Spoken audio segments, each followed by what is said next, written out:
ఈ ఉదయకాలపు సమయమున ప్రశస్తమైన దేవుని ఆశీర్వాదాలు దీవెనలు మీకును మీ కుటుంబాలకు కలుగును గాక. ప్రార్థన చేయడానికి ఇద్దరు వ్యక్తులు వెళ్ళారు. ఒకరు పరిచయుడు, ఒకరు సుంకరి. పరిచయుడు స్వార్థపూరితమైనటువంటి ప్రార్థన చేశాడు.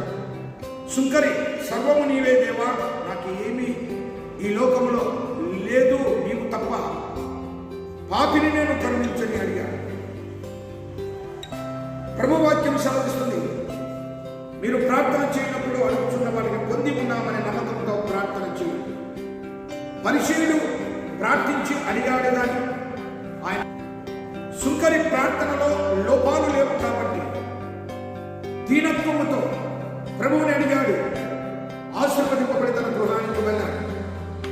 ప్రార్థించే ప్రతి వారము కూడా ప్రసంగి 5వ అధ్యాయం ప్రకారం దేవుడు పరలోకమందు ఉన్నాడు, మనము భూమి మీద ఉన్నాము. మన మాటలు కానీ మన ప్రార్థనలు కానీ చిన్నవిగా లేక తగు రీతిగా ప్రభువుకు ఇష్టకరమైనగా ఉండాలి. ప్రభువు అందరి ప్రార్థనలు ఆలకిస్తాడు, కానీ కొందరి ప్రార్థనలకే ఆయన సమాధానం ఇస్తాడు. అవి ఆయనకి ఇష్టకరమైన ప్రార్థనలు. సమాధానము రాని ప్రార్థనలు ఆయనకు అయిష్టకరమైనవి.